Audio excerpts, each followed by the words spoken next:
பிரசன்னா, 40 தொகுதிகளில் 20 தொகுதிகளுக்கு மேல பாஜக கூட்டணி வெற்றி பெற போகிற அதிசயம் நடக்க போகுது ஜூன் 4 அன்று. அந்த பதற்றத்துல தான் திரு ஸ்டாலின் இந்த மாதிரியான அறிக்கைகள்லாம் வெளியிடுறாரா? ஒற்றுமையா இருக்கணும், தமிழ்நாட்டில் பெற்ற வெற்றியை இந்தியா முழுவதும் பெறணும்லாம். ரெண்டு விஷயம். ஒண்ணு நான் இப்போ ஒரு கிராமத்துல இருந்து பேசுறேன். மரியாதைக்குரிய அண்ணன் ராசா அவர்களுடைய பிரச்சார பயணத்துல குமாரபாளையம்ங்கிற ஒரு இடத்துல நின்று நான் பேசிட்டு இருக்கேன். அங்க அந்த பாட்டிகள்லாம் இருக்காங்க. அவங்க கிட்ட பேசிட்டு இருக்கப்ப சொன்னாங்க, நீங்க மோடிக்கு ஓட்டு போடுவீங்களா அப்படின்னு கேட்டப்ப அவங்க சொன்னது, தம்பி கூரை ஏறி கோழி பிடிக்க முடியாதவன் வானை ஏறி வைகுண்டமா போறான் அப்படின்னு சொன்னதான் கருணேசுக்கு சொல்லணும். நான் அவரை பாராட்டுகிறேன். அவருடைய பிரசன்னா எந்த பாட்டி கிட்ட கேட்டிருப்பாரு, அந்த பாட்டி என்ன சொல்லியிருப்பாங்கன்னு தெரியும். அந்த ஒட்டுமொத்த ஒரு பாட்டி சொன்னதையா ஒட்டுமொத்த தமிழ்நாடு மக்களும் சொன்னதாக நாங்க ஏத்துக்க முடியும்? இல்லைங்க, ஒரு கருணேஷ் கனவு கண்டது தூக்கத்துல பாதியில ஏந்திரிச்சு நாங்க பாதி சீட்டு ஜெயிப்போம்னு சிரிக்காம சொல்றதை கேட்கிறப்ப உண்மையாவே பாட்டி சொன்னதை கேட்கறதுக்கு ஏன் உங்களுக்கு கஷ்டமா இல்லைங்க? நீங்க கலைஞர் காலத்து பாட்டி கிட்ட கேட்டீங்கன்னா அது எப்படிங்க ஓவரால் ஸ்டேட்மெண்டா நாங்க எடுத்துக்க முடியும்? கலைஞர் காலத்து பாட்டி கிட்ட கேட்டாலும் சரி, இப்ப இருக்கிற வயசு பிள்ளைகள்கிட்ட கேட்டாலும் சரி, கேஸ் சிலிண்டர் மானியம் வருதான்னு கேட்டா வரலன்னு தானே சொல்றாங்க. மோடி சர்க்கார் கொடுக்குற கேஸ் சிலிண்டர் மானியம் வருதான்னு கேட்டா மோடி எங்களுக்கு கொடுக்கவே இல்லைன்னு தான் சொல்றாங்க. இங்க அதுதான் விஷயம். மகளிர் உரிமை தொகை வரலங்கிறாங்க. தலைப்புக்குள்ளார கருணேஷ் நீங்க பேசுறப்ப நான் அமைதியா குறிப்பிடுத்திட்டு இருந்தேன். நீங்க கார்த்திகேயனுக்கு என்ன கண்ணியம் கற்பிச்சீங்களோ அதே கண்ணியத்தை நான் உங்களுக்கு சொல்ல வேண்டாம்னு நினைக்கிறேன். தலைப்புக்குள்ளார வந்துருவோம். இன்னைக்கு அவர் நிறைய விஷயம், இந்த மேஜிக் நடக்க போகுது, மொமெண்ட் நடக்க போகுது அப்படிங்கிறாரு.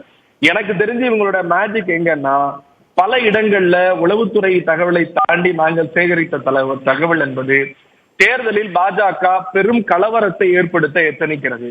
பல தொகுதிகள்ல தேர்தலை நிறுத்துவதற்கு முற்படுவதுதான் இவருடைய மேஜிக் என்பதுதான்.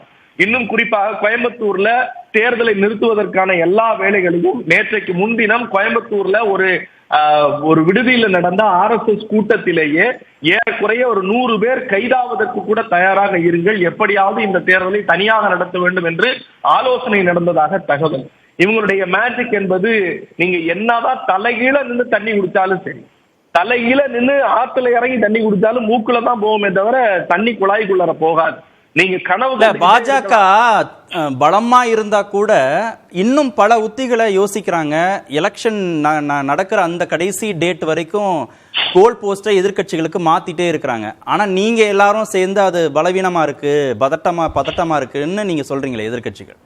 சார், பயப்படுற ஒருத்தன் தான் சார். இப்ப நம்ம அந்த கூட்டத்துல ராகுல் காந்தி பேசினதுல ரொம்ப அற்புதமான ஒரு விஷயம், அம்பையரையும் இவங்களே டிசைட் பண்ணிட்டாங்க. யாரு? பாஜக. அந்த அம்பையர் யாருன்னா தேர்தல் ஆணையர்கள் 3 பேர். இந்த முதன்மை தேர்தல் ஆணையரை நியமிச்சப்பே உச்ச நீதிமன்றம் கேட்டுச்சு, நீங்க என்ன லட்சணத்துல அவரை நியமிச்சிருக்கீங்க, வேற ஆளே இல்லையான்னு. 2வது 2 பேரை இப்ப நியமிச்சாங்க. நடுவுல தேர்தல் ஆணையர் ரிசைன் பண்ணாரு. ஏன் ரிசைன் பண்ணாரு, எதுக்கு ரிசைன் பண்ணாருன்னு கூட எனக்கு இது தெரியல அப்படின்ட்டு அவரு போனாரு.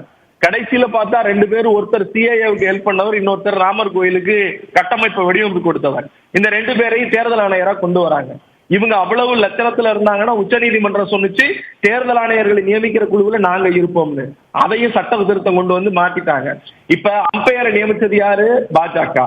2வது, டெல்லியில போராடி கொண்டிருக்கிற 2 பெஸ்ட் பிளேயர்கள். தமிழ்நாட்டுல எங்க தலைவர் பெஸ்ட் பேட்ஸ்மேன், டெல்லியில போராடிட்டு இருந்தது அரவிந்த் கெஜ்ரிவால். இன்னொரு பக்கம் ஷியாம் சாரும் கார்த்திகேயன் சாரும் ஒரு அற்புதமான விஷயத்தை தொட்டாங்க. நீங்க அங்க பழங்குடியின வாக்கை கவர் செய்வதற்காக நீங்க ஒரு அடையாள அரசியலுக்காக திரௌபதி முர்முங்கிற ஒரு பெண்ணை, நாங்க பழங்குடியின பெண்ணை நாங்க ஜனாதிபதி ஆக்கிட்டோன்னு சொல்லி ஓட்டு வாங்கின கதையெல்லாம் இப்ப செல்லாது. ஏன்னா ஹேமந்த் சோரனும் சிபு சோரனும் பழங்குடியின மக்களின் உண்மையான தலைவர்கள், அந்த மக்களுக்கு உழைக்கக்கூடியவர்கள். அவர்களின் வாக்கு உங்களை ஓட ஓட விரட்ட போகிறது. அந்த அம்மாவுடைய அந்த பெண்ணுடைய கண்ணீரை ஸ்ரீகாந்த் ரொம்ப ஏளனமா ஒரு வார்த்தை சொன்னாரு, பொண்டாட்டிங்க அழுகிறதெல்லாம் பார்த்து வெளியில விட முடியாதுன்னு. பொண்டாட்டிங்க அழுகிறத பார்க்க வேண்டாம் சார், கட்டின பொண்டாட்டிய பத்திரமா பாத்துக்கிட்டா போதும். சரி, நீங்க தனிப்பட்ட விமர்சனங்கள் வேண்டாம் பிரசன்னா. நீங்க குடியுரிமை திருத்த சட்டம் செல்லுபடியாகாது, ராமர் கோவில் செல்லுபடியாகாது, பொது சிவில் சட்டம் செல்லுபடியாகாது. நீங்க சொன்ன வார்த்தையை தான் திரும்ப சொல்றேன். சரி, வேணாம் வேணாம் வேணாம். நம்ம அவசியம் இல்லை. உங்க தரம் நீங்களே வச்சுக்கோங்க. நீங்க எப்படி பேசுவீங்க?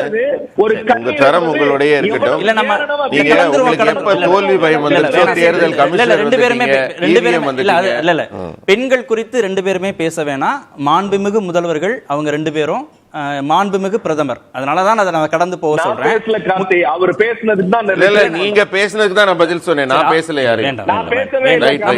இல்ல மாண்புமிகு போஸ்ட்ல இருக்கிறவங்களுடைய தனிப்பட்ட வாழ்க்கையை விமர்சிக்க வேண்டாம். அதை கடந்து ஒரே ஒரு கேள்வி, நான் இடைவேளைக்கு போகணும், நேரமாச்சு. பொது சிவில் சட்டம் எடுபடாது, குடியுரிமை திருத்த சட்டம் எடுபடாது, ராமர் கோவில் எடுபடாது, அதனாலதான் இந்த கைதுகளுக்கெல்லாம் அவங்க வந்துட்டாங்கன்னு திரு ஸ்டாலின் விமர்சிக்கிறார்.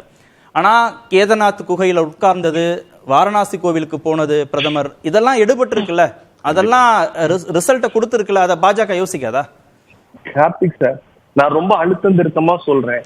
நீங்க என்ன வேணாலும் நாடகம் போடுங்க, நீங்க எந்த கோயிலுக்கு வேணாலும் போங்க, எதை வேணாலும் பண்ணுங்க, இந்தியாவை காப்பாற்றுவதற்கு நாங்கள் போராடி கொண்டிருக்கிறோம். ஒருத்தர் ஷியாம் சாரா கார்த்திகேயன் சாரான்னு தெரியல, ஒரு வரி கரெக்டா சொன்னாங்க. பதட்டத்தினாலும் அச்சத்தினாலும் தாங்கள் செய்கிற தவறு என்னவென்றே தெரியாமல் பாஜக செய்து கொண்டிருக்கிறது. நான் அதைத்தான் சொல்ல வந்தேன். நீங்க டெல்லியில ஆடிக்கிட்டு இருக்கிறவரை கைது பண்ணி உள்ள வைப்பீங்க, சிபுசோரனை கைது பண்ணுவீங்க, செந்தில் பாலாஜியை கைது பண்ணுவீங்க. நான் சவால் விடுறேன் சார். செந்தில் பாலாஜி, அண்ணாமலை இங்க கோயம்புத்தூர்ல இருந்தா பேசுறேன். கோயம்புத்தூருக்கு அண்ணாமலை ஒரு பிளைட் விட முடியல சார். நீங்க 10 வருஷமா இருக்கீங்க. நான் கோயம்புத்தூர் மக்கள்கிட்ட பேசுறேன். ஒரு தொழிலதிபரை இன்னைக்கு மதியானம் சந்திச்சேன். அவரும் சாதாரண மக்களை சந்திச்சேன். கோயம்புத்தூர் அவங்க காவி கோட்டைங்கிறாங்க. விமான நிலைய விரிவாக்கம் உங்களால பண்ண முடியல, தொழிற்சாலையை கொண்டு வர முடியல, விமானங்கள் டைரக்ட் பிளைட் டு துபாய், கோலாலம்பூர்னு. கோயம்புத்தூர் அண்ணாமலைக்கு சாதகமா இருக்கா இல்லையா? கோயம்புத்தூர் அண்ணாமலைக்கு சாதகமா இருக்கா இல்லையா சார்? இங்க இல்ல. அவங்க, நான் இன்னொரு விஷயம் சொல்றேன். இப்ப பிரச்சாரத்துல பயணிக்கிற போது அவங்க மாங்குயில பூங்குயிலேன்னு பாடிக்கிட்டு இருக்காங்க. நாங்க வாங்கடா நீங்களா நாங்களான்னு பாப்போம்னு எங்க தலைவர் பாட்டை பாடிக்கிட்டு இருக்கோம். சரி.